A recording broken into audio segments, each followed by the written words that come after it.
Trauma-Informed Care. So you are attending the webinar, Being Trauma-Informed During a Pandemic, an Introduction for Library Staff. And this will be pretty introductory. So we are going to spend 50 minutes together, including time for questions. If you need to stand or take a break during that time, please do. The webinar will also be available later as a recording. I also, yesterday, I just found this Onion title. It says, "Man not sure why he thought most psychologically taxing situation of his life would be the thing to make him productive." And I'm kind of feeling like that could be an alternate title for this talk. So fidgeting can help mitigate stress and process information. So please, if you have something to doodle with on paper, or if you want to knit or pace around the room while you're listening, do whatever feels best right now. You know, I'm not even going to see you. So, you know, just do whatever you need to do. If you have a general question, please ask it in the chat. I may not get to you know, every single question, but I'll do my best to answer it eventually. I just know how hard it is to take in new information, regardless of everything else going on, when you have a question on your mind. So just feel free to just write that down and get it out of your head. So I started with housekeeping because that is trauma-informed. At its most basic, being trauma-informed is like using your turn signal in the car. Remember driving? I haven't driven in like a month. So you may not know who around you needs it more than others. Maybe someone's gotten in a recent accident, perhaps, you know, and is more on guard. But using your turn signal makes your next move transparent enough that everyone on the road can anticipate your next move and plan accordingly. So I want you to think about, if someone doesn't use their turn signal, what happens? And I feel like that, like, you know, you can really feel that emotional response. Because, right, it can be surprising, upsetting, and in some cases rage-inducing. And I don't know about you, but I don't want anyone feeling that way, like, ever. So, you know, show of hands, you can do this at, you know, at home or at your, in chat or whatever. Who here has ever been stressed? Yeah, I'm seeing lots of hands raised. So that's a weird question, right? So I asked this partly facetiously because, you know, of course, you know, you've experienced stress before. When we talk about trauma and being trauma-informed, it might be easy to think about other people, right? You might hear this content and think, well, that's not me. You may have multiple instances of high stress that you even might think back and say, well, that was bad, but it wasn't traumatic. Someone always has it worse, right? And guess what? The situation that we currently find ourselves in, this global pandemic, is a traumatic event. Some of us will come out of this with trauma, and many of us could be currently experiencing being traumatized right now, which of course is more than just being inconvenienced. This pandemic has the potential to change people's brains in a lasting way. So, in order to give a little context to this presentation, I wanted to let you know that this isn't just another lip service webinar about self-care or resilience. We've got enough of those already. I was chosen to be trained by Trauma-Informed Oregon, in part due to my lived experience with trauma. After several years of misdiagnosis, I was finally diagnosed with post-traumatic stress disorder about 12 years ago. So it turns out that in order to receive a diagnosis for PTSD, you need to tell your doctor that you have past trauma. And, funnily enough, that just somehow never came up in all those years. Weird. So yeah, I guess you could say that I know what jerks our brains can be, and knowledge of trauma-informed care has not only given me additional tools to describe how I'm doing, it's also transformed how I see and interact with other people in the world in general. The cool thing about brains, though, is that they are malleable. And just because we are experiencing a collective traumatic event doesn't mean that all of our brains will be rewired forever. I also want to make sure to say that I'm not a medical professional, and this presentation should not replace medical advice, but hopefully some of the stuff we talk about today can help.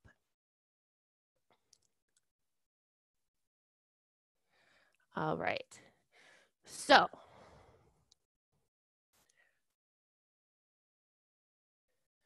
being trauma-informed has a lot to do with empathy. Empathy is the ability to regard someone else as a human being, just like you are a human being. Empathy is being able to bear witness to someone else's struggle and understand how they're feeling through their frame of reference and not our own. Empathy means listening to someone, and rather than replying with something unhelpful like, well, it could be worse, you have the capacity to say something like, wow, that really sounds rough. Sometimes you might say something like, what do you think you'll do?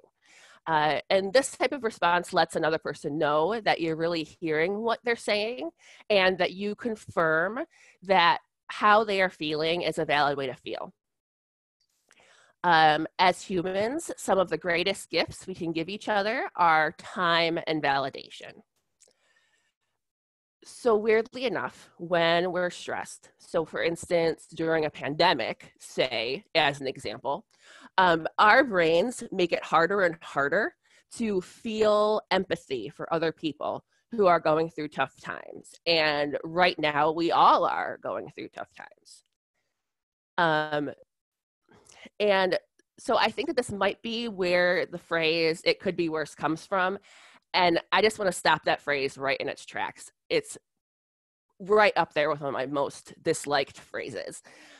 Because, life is not a contest with other people, and other people don't always, don't experience hardship just to make ourselves feel better. Other people are not about us. It always could be worse. But there are absolutely times when it could be a hell of a lot better, right? So it's okay to have feelings about that.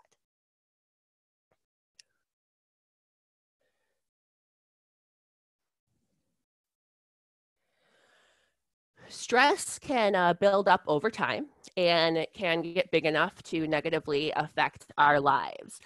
This can happen in 4 stages. First is in ourselves. Stress suppresses our immune system, so we are more susceptible to viruses and infection, and we may get sick more often than normal. So if you have a chronic illness or disability, you may experience more acute symptoms. Yes, the slides will be available after the presentation. Thank you for that question.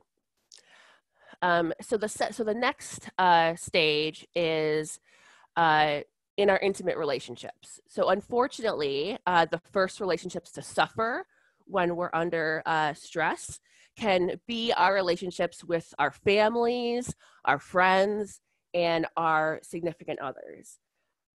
Because they can be more forgiving because they're invested in us than those who don't have an emotional stake in us, and so can just kind of write us off if we're not bringing our best self.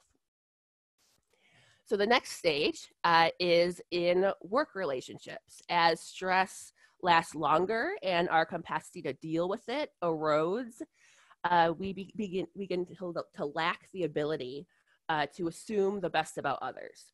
We can become paranoid about the intent of our colleagues, become more aware of mistakes and small losses and frame them as failures, and otherwise just lose trust in our coworkers, our managers, and our employees. And lastly is working with patrons and the public.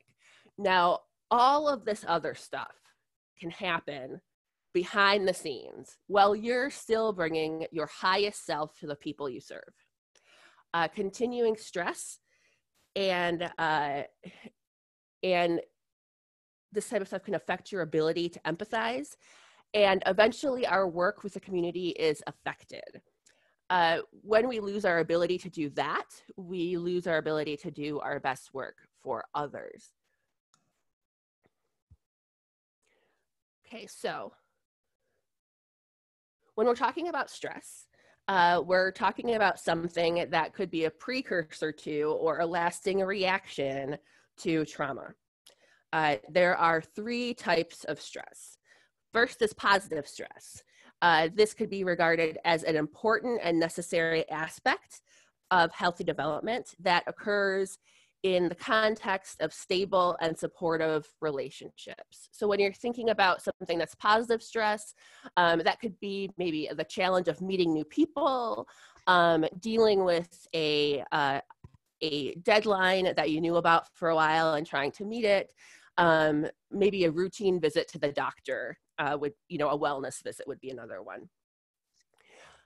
Next is tolerable stress. So tolerable stress generally occurs within a time-limited period, which gives the brain the opportunity to recover from potentially damaging effects. So some things that could be considered tolerable stress would be things like the death or serious illness of a loved one, not during a pandemic, a frightening injury, a parental divorce, a natural disaster, things like that. I also use the example of like planning a wedding, because that can be extremely stressful, but you know that one day will be done when you don't have to plan for a wedding anymore. Okay, so the last stress stage here is toxic stress. And toxic stress disrupts the brain architecture and can lead to lifelong problems in learning and behavior, and both physical and mental health. So what are some things that could be considered toxic stress? Well, these could be things like physical or emotional abuse, chronic neglect, severe maternal depression, parental addiction, or family violence. And so looking at these circles here, these concentric circles, like where do you think we're at right now? Since we debatedly don't have a timeline for this crisis to be over, I would probably put us, many of us, in that tolerable stress level and kind of teetering into toxic stress. And some of us may already be in that toxic stress category. And I want to make sure to be clear that the fact that we don't know exactly how long this is going to be, that this will be a reality, is actually a huge additional stressor that like can't be resolved. So we just have to sit with it. And that is one of the hardest parts of this to our brains. I want you to note that the main factor here that separates tolerable stress and toxic stress is the presence or absence of supportive relationships. So please try to make time to chat with people who legitimately care how you're doing, and spend calming time with your cats or your other pets if you have them. So toxic stress may or may not be caused by trauma, though toxic stress has similar effects on the brain. Additionally, not everyone who experiences trauma relates their experience to that word. Because of that, it might be helpful to consider words like adversity, toxic stress, and trauma when we're talking in the context of trauma-informed care as interchangeable, even though they're not technically exactly the same. Oh yes, I'm seeing this this note in the chat saying that that many people are having a harder time getting together with their support network because of social distancing. And that is actually a huge part of this because, because stress has us craving oxytocin, which is something that you get from hugs, for instance, and physically being in the same spot with people who care about you. And so that's something that we are definitely missing right here and now, which can make things a lot harder. The library workforce can actually be a part of the buffer that keeps stress, so both patrons and employees' stress, from becoming toxic. So it's important to have opportunities for staff to manage stress levels so they can best serve the community. This is important, and everything I'm going to say in this presentation, I want to make sure to say, it's important when there's not a global crisis happening. And right now, it's absolutely crucial.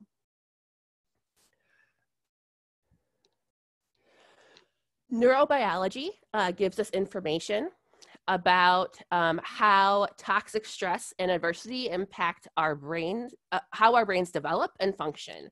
One tiny example is learning about how and why we flip our lids.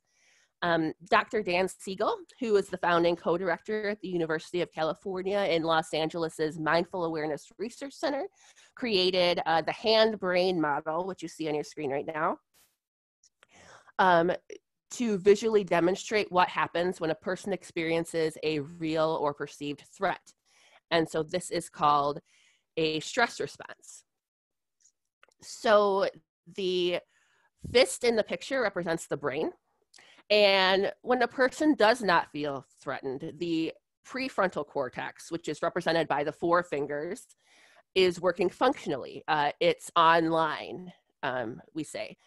And this prefrontal cortex is what that trauma-informed Oregon calls the rational brain. It's responsible for executive functions like reasoning and critical thinking. When a person experiences a real or perceived threat, though, that prefrontal cortex becomes temporarily impaired. It goes offline. And this is signaled in the hand-brain model by the open hand in the diagram.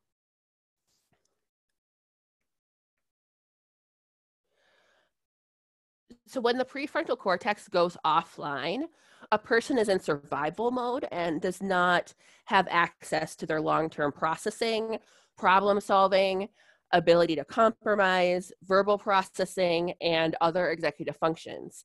It's as if their brain is functioning with no rational thought. So their limbic system, which is responsible for attention and reaction to stimuli, and their autonomic nervous system, which is responsible for literally preparing to save your life, are in charge at that time. While it can be easy to judge a person based on behaviors, understanding the way that brains respond to stress can help us build empathy during tough encounters with others and for ourselves. If you are currently having periods of time where you're feeling irrational, flooded with adrenaline, numb, selectively verbal, or in a way that you might classify as not yourself, you could be experiencing this type of stress response to daily life during a pandemic. A trauma-informed library strives to pay attention to how the library may be a perceived threat or add to stress, and the impact when those seeking services or the workforce may have flipped lids.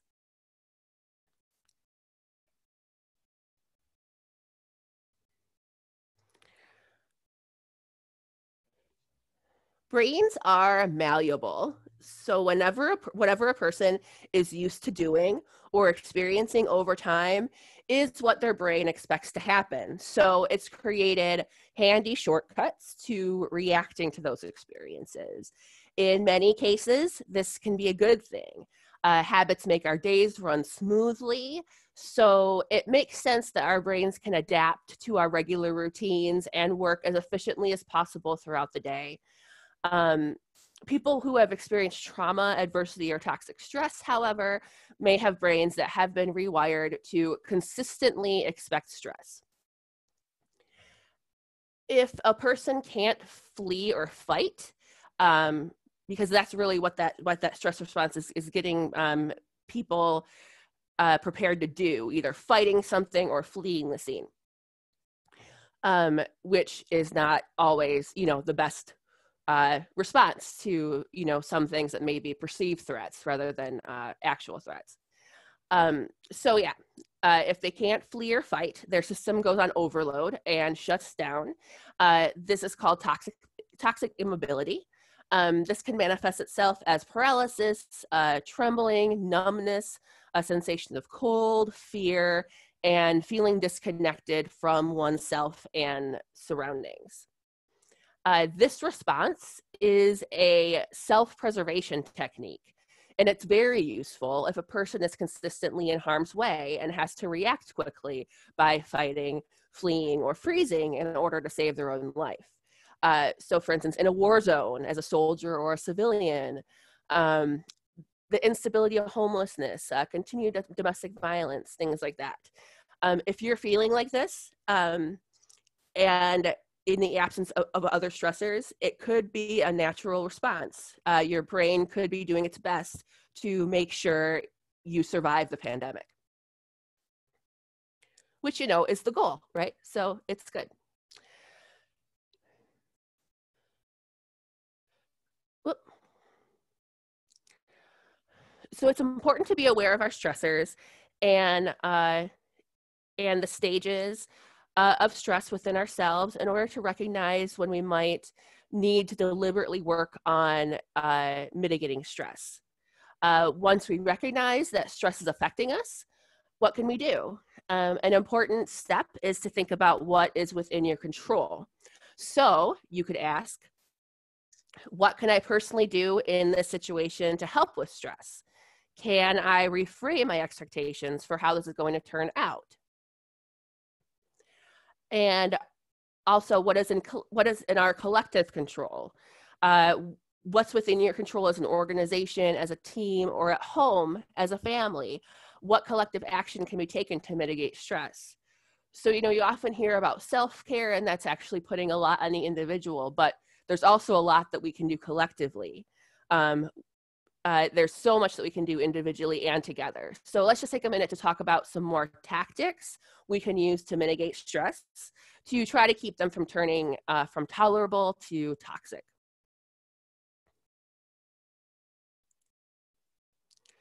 This tiny survival guide created by the Trauma Stewardship Institute has some good tips to mitigate stress when you're in those beginning stages of stress. The intent of these is to help you be more deliberate with your time and to pay attention to your physiological and psychological needs. When you're deliberate about where you focus your energy, it can help your brain online. It can help keep your brain online by engaging both the left and right hemispheres of your brain. You've probably seen some of these in self-care lists that have been passed around lately, things like protecting your mornings, going outside, being active, sleeping. And that's for good reason, because they are scientifically based. You don't have to see this as a checklist of things you have to do. There's no magic pill that will make you suddenly all good with all these changes. Like, oh yay, I looked at some art. Now I'm less worried about my family's health or survival, But all of these ideas can help us be more deliberate with our mental loads and investing energy where it needs to go, in ourselves and in people who care about us, so that we can continue to show up and survive.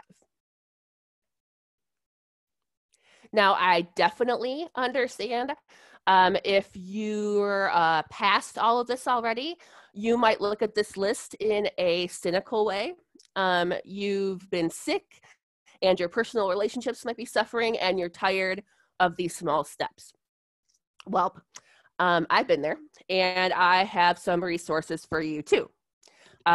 Just a content note, there will be a swear word, possibly understandably. So if that's something that bothers you, you can mute me and click away from Zoom and come back in like 3 minutes or something. So these resources are ones I like to call self-care for the rest of us. They have little to do with changing your worldview or anything like that.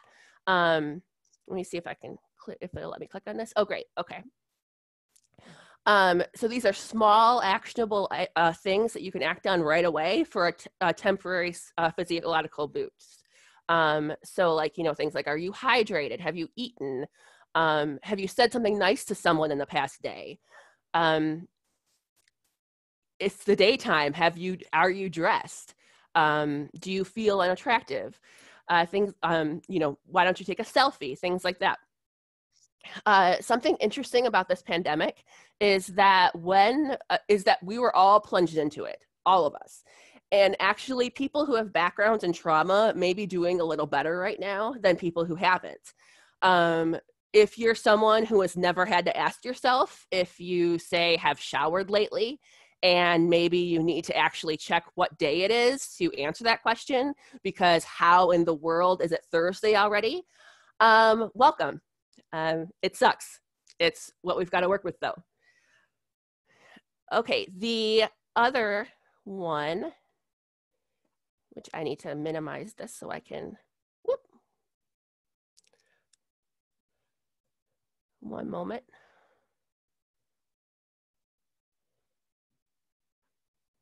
Okay, so, whoop, sorry. So the other one is called youfeellikeshit.com.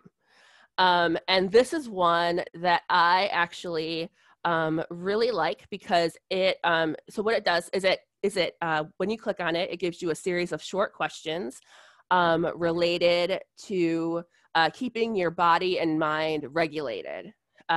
So what I love about this resource is a couple of things. So one of them is that if you're accessing it during a stress response, the short single questions and multiple choice answers can make it easy to navigate. I also really like it because it actually, it will tell you to drink water, but it will let you know that if you drink soda or something else, that's okay too. You know, it's not that it's the same as water, just that you don't have to feel terrible if you're bad at drinking water, you know. That won't be a world-ending situation. Let's see here. All right.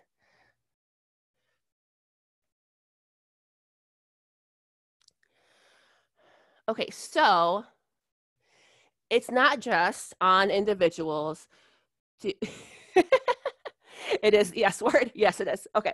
Oh, thank you everybody. That's so that's so nice. Thanks a lot. So it's not just on individuals to make sure that we're surviving during this traumatic event. There's actually a lot that we can do as organizations to engage in community care and support the workforce at all levels. So first and foremost is, you know, just operate under the assumption every day, no matter what level you are at an organization, that everyone you are working with is doing their best. This can look different depending on the day and the person. Absolutely no one is equipped to handle what we're being asked to do right now. I wanted to share this tweet that really that really struck me the other day by Neil Webb. It says, "You are not." Oh, my chat went out. You are not working from home. You are at your home during a crisis trying to work. So that's really important to remember as we, you know, talk about like, oh, what are the challenges that you're facing right now, you know, with their new, you know, our quote unquote new normal, working from home. And it's not just that we're working from home. We're working from home during a global crisis. And we have so many other things happening too. A lot of us who are still employed have had our roles change so significantly that we're basically learning a brand new job while we're struggling to survive. So what does the assumption that everyone is doing their best look like in practice? So first of all, under deployment can really help. Under deployment is creating a workflow where everyone is working at less than their maximum capacity. So as things come up, there's room in the margins for growth without boiling over.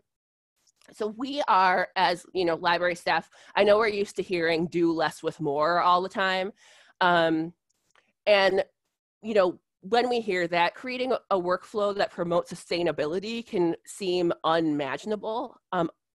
But resources lost to low morale and burnout are also incredibly costly. It's okay to have fewer programs or content right now. Like us, some of our patrons are feeling swamped and they're just trying to get by. Others are just happy to interact with their library in whatever way they can. Next is encouraging boundaries. This is specifically like for managers, but for everybody, because we can really, help each other and lean on each other in this time. So managers should encourage staff to work their regular workday and to protect their non-work hours. This includes enabling staff to take sick or vacation leave when they need it. And also lead by example. So try not to send an email at 8 p.m. that needs an answer by 8 a.m. Say no to things that you need to. And when saying yes, consider how saying yes will affect your coworkers or employees. And again, this is something that is useful all the time, but it's crucial during this collective crisis.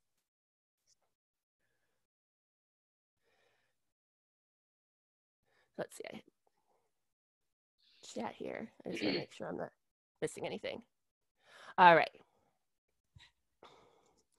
Okay, cool. So some other things that we can do at work to contribute to a trauma-informed workspace in this time are things like, sharing crisis-related info in a staff-inclusive way. So when sharing a community resource, share them in a dignified way that honors staff that may need them as well. Assume that there are staff or people that staff know personally who have lost a job, are juggling childcare and work, or need to access food banks.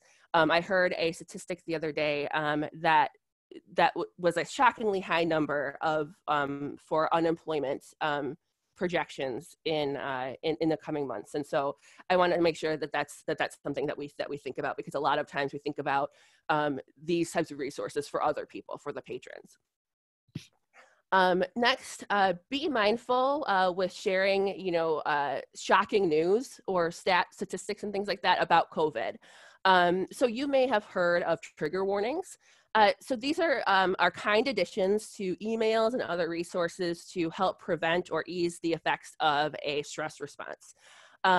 Due to their being turned into jokes lately, the terms you may see instead are things like content warning or content note.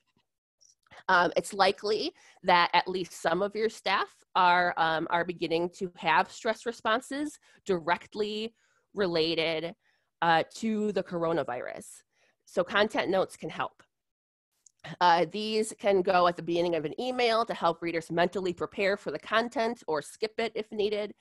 Another example of a content note was just a few slides ago when I announced there would be swearing on the following slide and gave attendees the opportunity to step away if needed. Oh my goodness. Let's see. Sharing COVID-related information on a need-to-know basis, minimizing details, and emphasizing actions that need to be taken can help staff focus their energy where it needs to be utilized.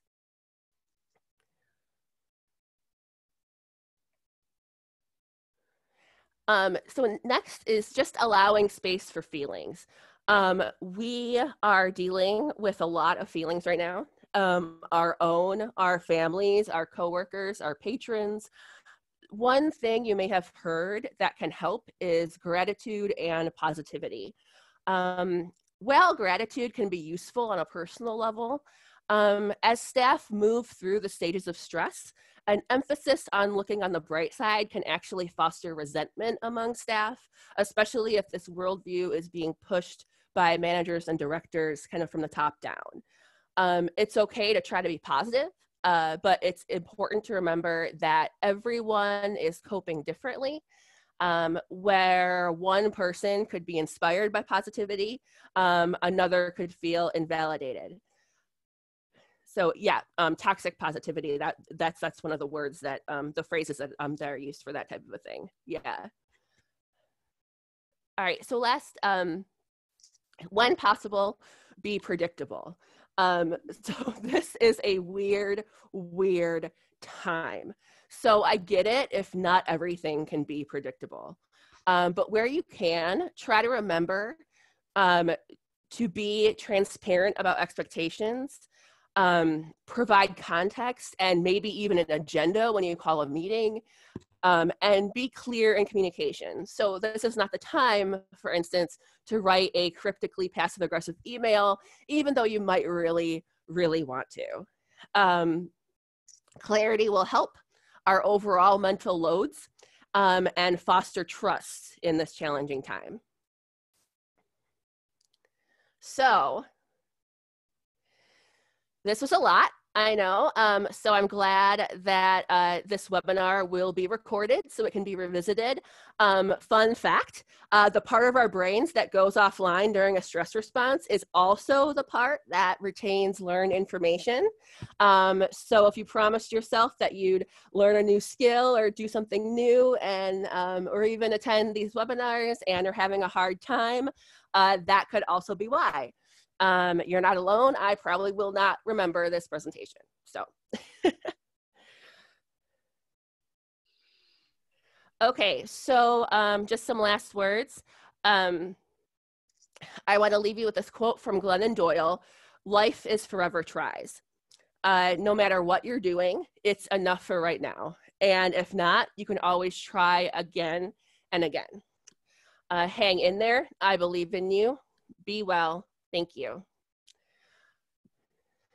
So we do have some time for questions.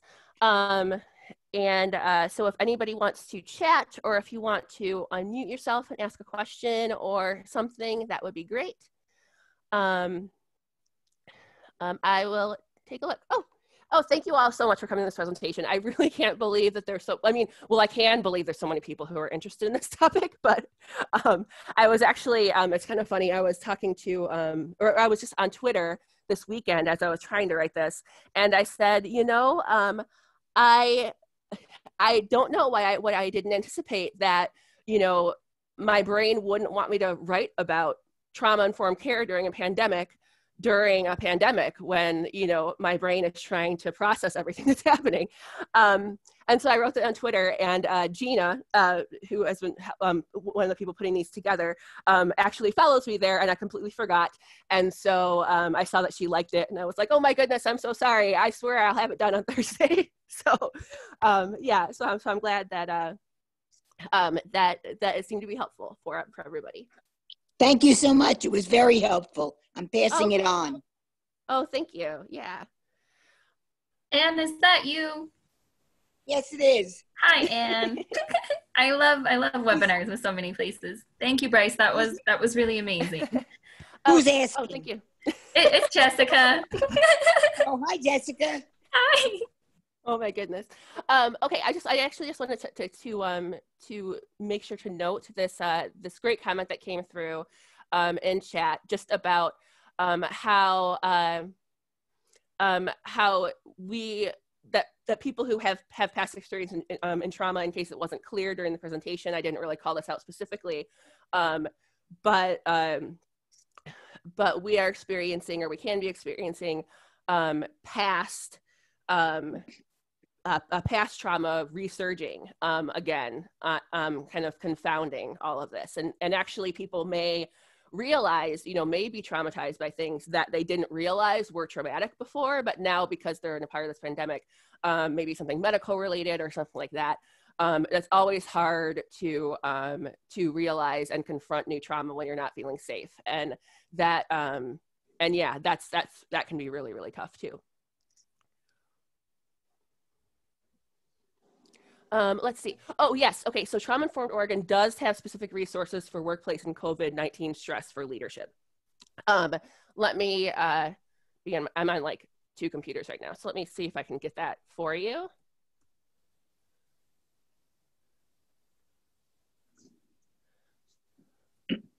Pandemic.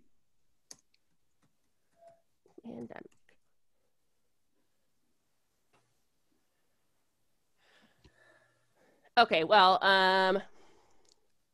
of course I'm like here all the time, and so it's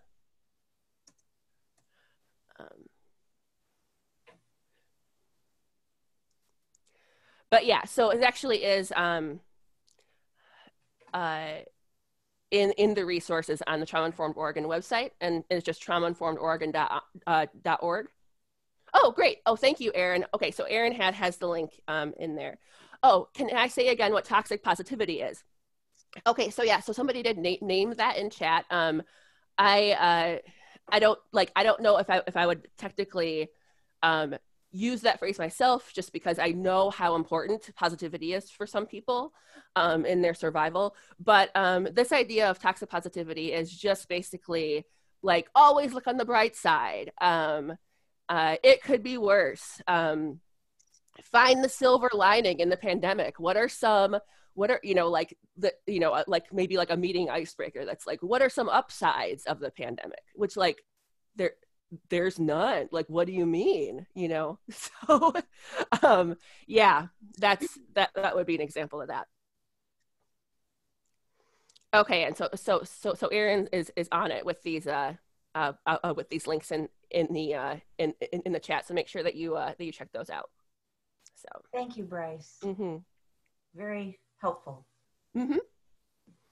And I also appreciate the fact that you're a person who has had experience, so it's not just talking at it or about it. Oh, yeah. It makes a difference. Thank you. Yeah. Oh, you are so welcome. Yeah, that's something that I definitely have seen a lot of. There's like this kind of this othering that happens when someone's talking about this stuff and they haven't actually, they don't know really like what it means to have to have a brain affected in the way that they're talking about. And so that it can sometimes be upsetting to be somebody with lived experience attending those presentations. Okay, so actually, so the link to the slides and things like that, there will be an archive that will be shared out through the listservs, as I understand it, and yeah, so you'll be able to get those afterwards. Okay, can I say a little bit more about community care? So community care is just recognizing our interdependence, knowing that there's a lot that we can do that's not on ourselves, that's not on the individual, that's not like, oh, you're doing self-care wrong if you're having a tough time. Community care is being able to count on and call on others for help when you need it, and not feeling and not feeling bad about that, not feeling shame about that, because everybody is there to help how they can. Yes, the listservs. I'm sorry. I'm like, oh yeah, it'll come on the listservs. So when it's posted, for those of you who are not in Oregon or follow things like Kids Lib and things like that, after this presentation, once the archive's posted, I will post that on my blog so that you'll be able to find it. Let's see here. Oh, we have a great. Okay, so Miss M says, I hope it's okay for me to just read this aloud because I think it's great.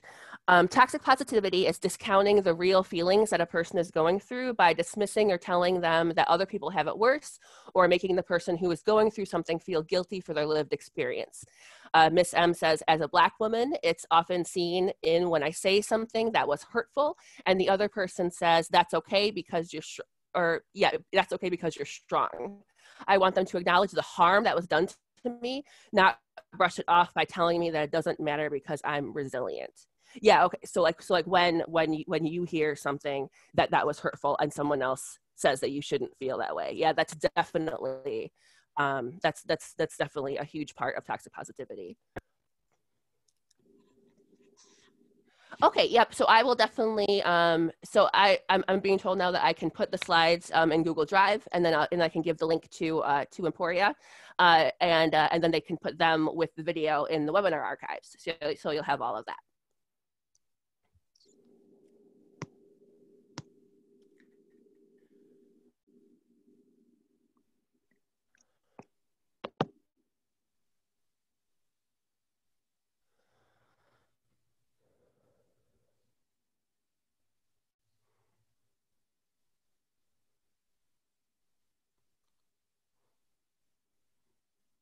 Oh, we have a question. Thank you so much, Gina. That says, how can we help patrons when they are experiencing toxic stress? For example, getting angry because their library routine is disrupted. Okay, so that, so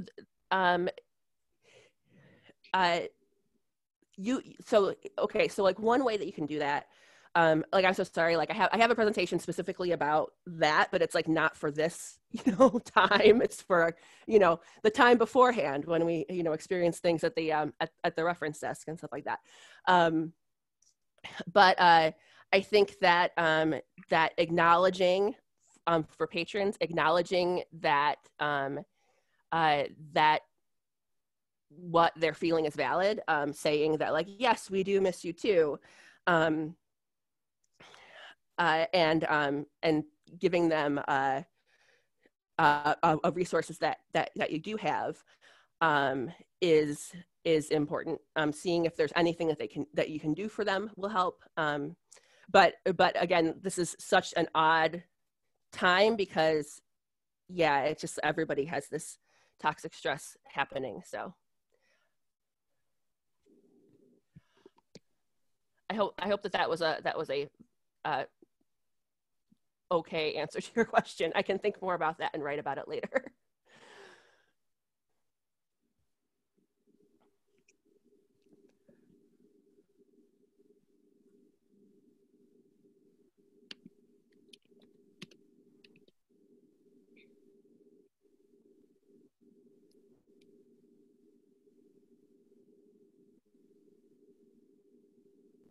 I'm seeing a lot in the chat about feeling validated, and I just want to make sure to call out the power of validation.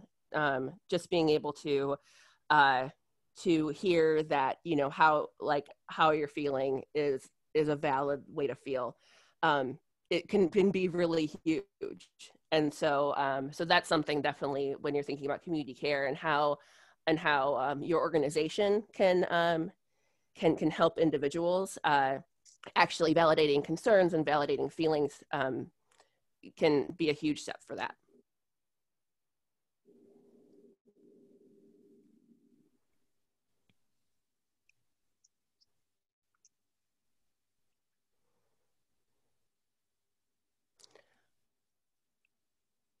Okay, so if you have questions that you didn't want to ask right now, but you want to ask me, you're welcome to email me.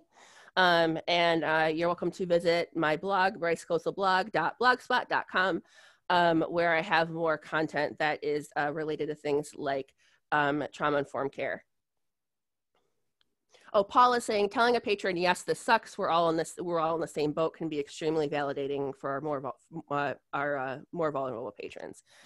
Which, yeah, I mean, that would be an example of validating that feeling.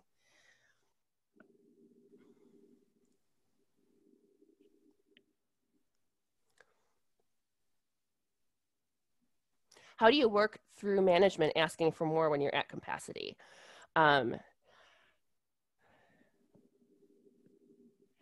Yeah. That's something that I can definitely think on, and the person who asked that, please email me that question. I will think more on that because I do think that there is space and there is a way to be able to ask for what you need, and you may not always get it, but at least asking, there's power in that. So.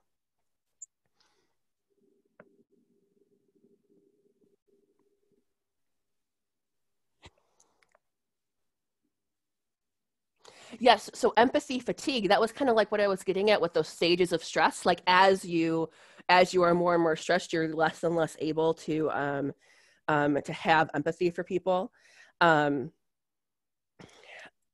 think being honest about that is crucial, especially if you are managing staff. I think that that making sure that that you're encouraging boundaries, making sure you're taking breaks,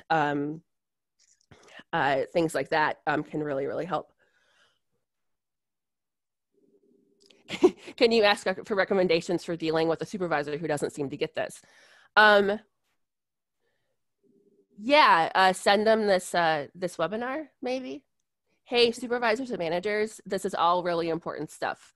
I know that we're all being asked for a lot right now, and I can't even imagine the types of things that that people who are you know, who are at those ranks have to go through. But the cost will be so much more down the line if we don't care for our staff and ourselves. So please take this into consideration.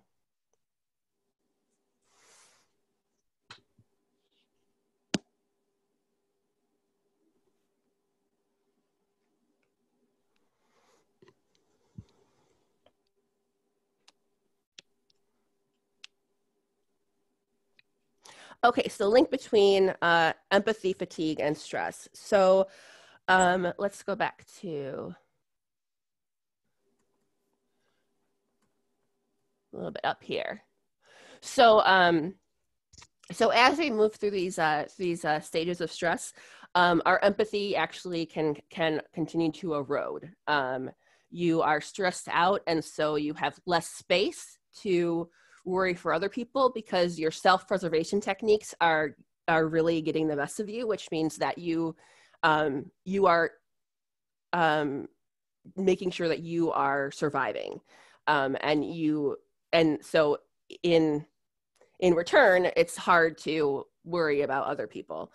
So I'm just I'm not saying that I have the answers for this or anything like that. I just know that, at least for myself, that hearing this info and being able to actually check in with myself about where I'm at and be honest about that with people can be really, really helpful. And those short physiological boosts, that's probably where you would be kind of more well served. So you might see you might be the person who sees this and just scoffs at it, but if you actually go to one of these links and do these very simple and weird seeming things, but they actually are very helpful because they're related to regulating the mind and body, your physiological and psychological responses.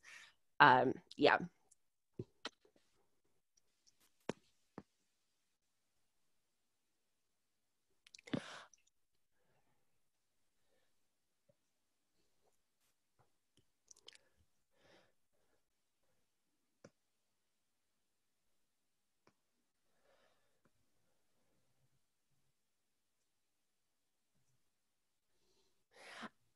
I just want to say that I am very sorry that I can't really that I'm having a hard time, you know, getting with these questions that I haven't, that I don't have in the presentation.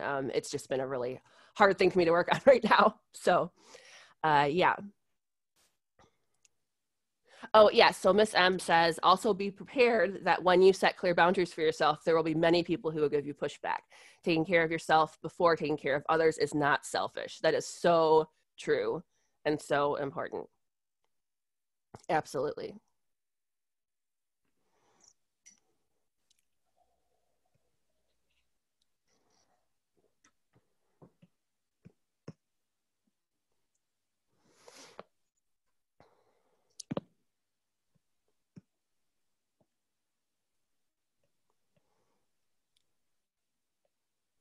Okay, I just want to make sure that that's still on my my contact information, so you're welcome. You can contact me whenever. Do you have recommendations for helping younger patrons? I work in an elementary school library. Okay, so for kids specifically, I actually do have a whole, like a module that's like very specifically about kids. And so for with kids, know that you are possibly one of their 5 people. So like everybody needs in order to like grow up healthily, mentally healthily, and you know, buffer stress. It said that people need 5 people that they can count on, like 5 adults that they can count on, and you are probably one of those people. And so making sure to know that and acknowledge that in your dealings with them, no matter how, you know, negatively they're acting and things like that, I think is really important. Do you have any recommendations for staff who are left employed while the rest are furloughed? I'm so sorry that happened. I do not right now past what I've given so far. That just really sucks. Possibly, yeah, just, I don't know, maybe just like a space for like saying how everybody feels or something. I don't know. And that like from up top, but just like, you know, kind of among staff themselves, possibly.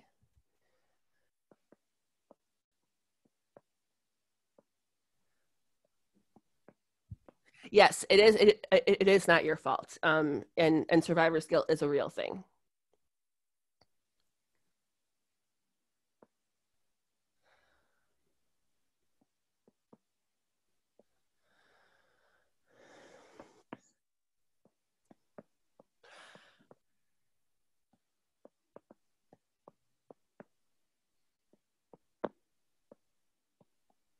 I've got 3 more minutes, so if anybody else has any questions.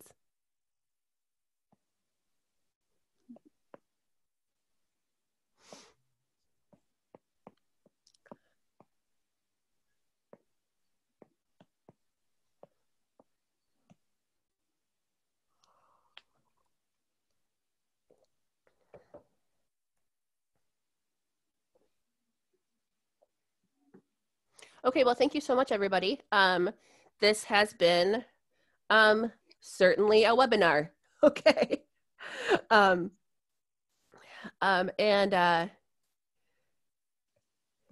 yeah, so, okay. Thank you very much. Bye, everybody.